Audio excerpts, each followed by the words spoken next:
एक बहुत अमीर आदमी ने एक भिखारी से पूछा, तुम तो इतने अच्छे कच्चे हो, फिर भी भीख क्यों मांग रहे हो? भिखारी बोला, साहब मेरे पास महीनों से कुछ काम धंधा नहीं है, अगर आप मुझे नौकरी दे दे तो मैं भीख मांगना छोड़ दूंगा। अमीर आदमी बोला, नौकरी तो नहीं दे सकता, लेकिन तुम मेरे बिजनेस पार्टनर बन सकते हो। मेरे पास एक चावल का प्लांट है, तुम चावल बाजार में सप्लाई करो और मुनाफा महीने के अंत में बांटेंगे। भिखारी ने कहा, लेकिन कैसे बांटेंगे? क्या मैं 20% लूँगा और आप 80%? अमीर बोला, मुझे सिर्फ 10% चाहिए, बाकी 90% तुम्हारा होगा, ताकि तुम जल्दी तरक्की कर सको। भिखारी ने जोरों से काम शुरू कर दिया। उमदा चावल और सस्ते दामों से उसकी बिक्री बहुत बढ़ गई।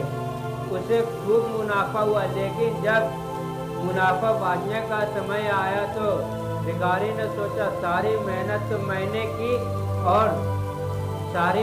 मैंने की है, तो अब अमीर आदमी को 10%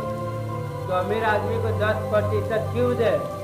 अगले दिन अमीर आदमी आया और जब हिस्सा मांगा तो भिखारी ने बहाना करते हुए कहा कि साहब मुझे तो बहुत नुकसान हुआ है, मुझे जितना मुनाफा हुआ है उतना तो कर्ज चुकाना है, तो इस हिसाब से मुझे कोई मुनाफा नहीं होगा, तो आप इसके हकदार नहीं है। अमीर आदमी ने कुछ नहीं बोला और वहाँ से चला गया। भिखारी बड़ा खुश हुआ, सोचा सारा प्रॉफिट मेरा हो गया।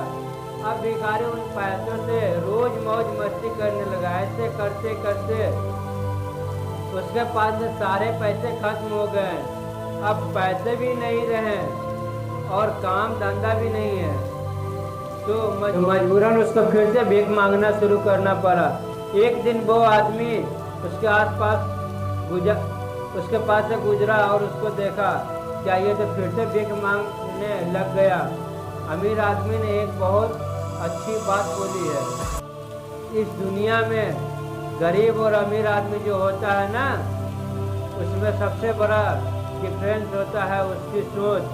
एक रिच माइंड सेट हमेशा यह सोचता है कि मुझे भी प्रॉफिट हो और मेरे साथ जो काम कर रहा है उसको भी।